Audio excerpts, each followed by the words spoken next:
Today we will discuss about cortical function, assessment of cortical function.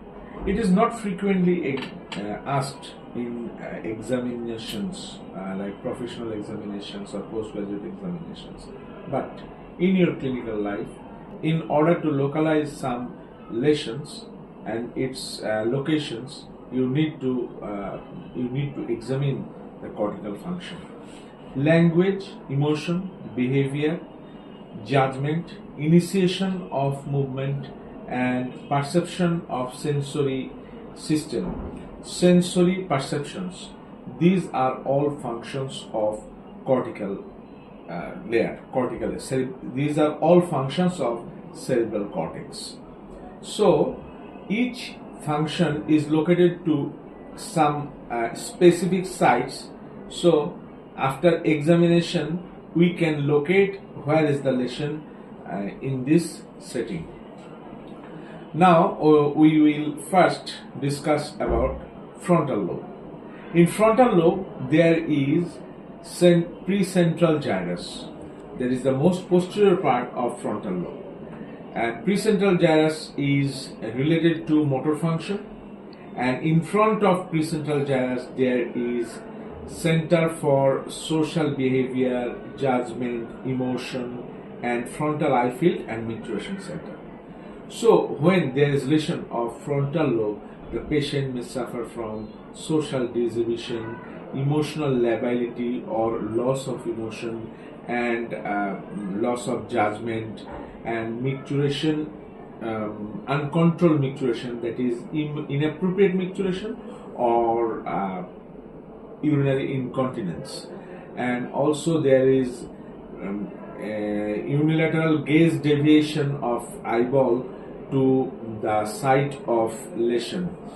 When there is lesion of frontal lobe, we may find there is personality and behavior disorder, loss of emotion or emotional lability, and also there is urinary incontinence, appearance of primitive reflexes, conjugate eye deviation to the site of lesion, and frontal motor cortex seizure. Social disinhibition is also present.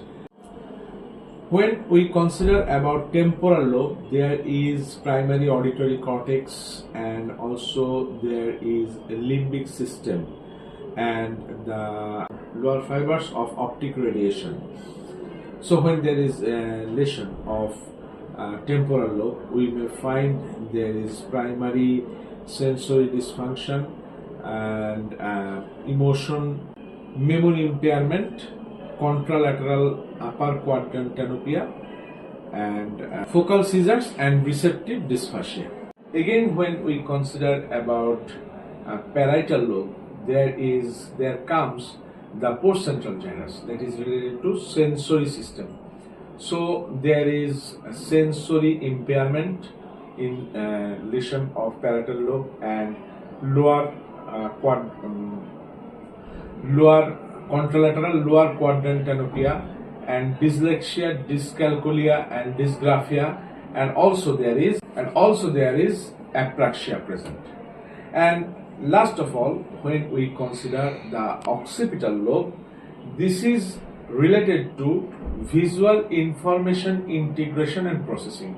So when occipital lobe lesion is there, we can find visual field defect, visual agnosia, disturbances in visual perception, and visual hallucinations. This is a very difficult part of clinical examination in neurology, to memorize all the functions of cortex, and also there is the dominant portion, non-dominant portion, the function varies. But grossly, what I have said, we can remind, and we can repeat it repeatedly, and so we can make it easy for our clinical practice. Thank you.